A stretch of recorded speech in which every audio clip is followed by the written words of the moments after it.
பள்ளி கல்லூரிகளில் படிக்கும் மாணவர்களுக்கு வணக்கம். இன்றைக்கு உங்களுக்காக தான் மெசேஜ் சொல்ல போகிறேன். பொதுவாக பள்ளி கல்லூரிகளில் படிக்கிறவங்களாம் நல்லா படிங்க, நல்லா மார்க் எடுங்க, உங்களுக்கு நல்ல வேலை வாய்ப்பு கிடைக்கும், நல்ல ஃப்யூச்சர் அமையும் அப்படின்ட்டு தான் எல்லாருமே சொல்லுவாங்க. நான் அதோட கூடுதலாக ஒன்று சொல்கிறேங்க. உங்களுக்கு நல்ல வாடகைக்கு வீடு பார்க்குறதா இருந்தால் நல்ல வீடு கிடைக்கிறதுக்காகவும் நீங்கள் வந்து நல்லா படித்தானுங்க. இது ஏதோ நான் ஒரு காமெடிக்காக சொல்லலை. 2 ஆண்டுகளுக்கு முன்பு 2023 பெங்களூரில் யோகேஷ்னு ஒருத்தர் வாடகைக்கு வீடு பார்த்து போகிறாரு.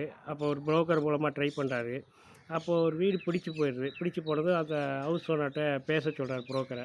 புரோக்கரும் பேசுகிறாரு. அப்போது புரோக்கர் கேட்குறாரு, சார் உங்களோட 10th mark sheet, 12th mark sheet, Twitter account, LinkedIn account, அது போக உங்களை பற்றி ஒரு 100-150 வார்த்தையில் எழுதி கொடுங்க சார். அதை அவர் பார்த்துட்டு தான் அவர் ஓகே பண்ணுவாராம் அப்படின்னாரு.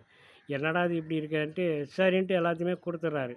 அதுக்கடுத்து ஒரு 2 நாள் கழிச்சு பார்த்தாரு. என்னங்க ஓகே சொல்லிட்டாரு அப்படின்னு கேட்டால், இல்லை சார், சாரி சார், நீங்கள் 12th வந்துட்டு 75% தான் எடுத்திருக்கீங்களா, ஆனால் அவர் வந்து 90% எடுத்தவங்களுக்கு தான் வீடு வாடகை கொடுப்பேங்கிறாரு, அதனால் உங்களுக்கு கிடையாது சார். உங்களுக்கு ஒரு பக்கம் காமெடியாக இருக்கும், ஒரு பக்கம் ஷாக்காக இருக்கும். ஆனால் உண்மை இதுதான்.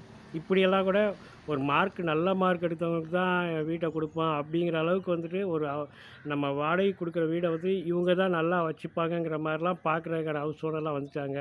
அதனால் கொஞ்சம் தயவுசெய்து நல்லா படிங்க.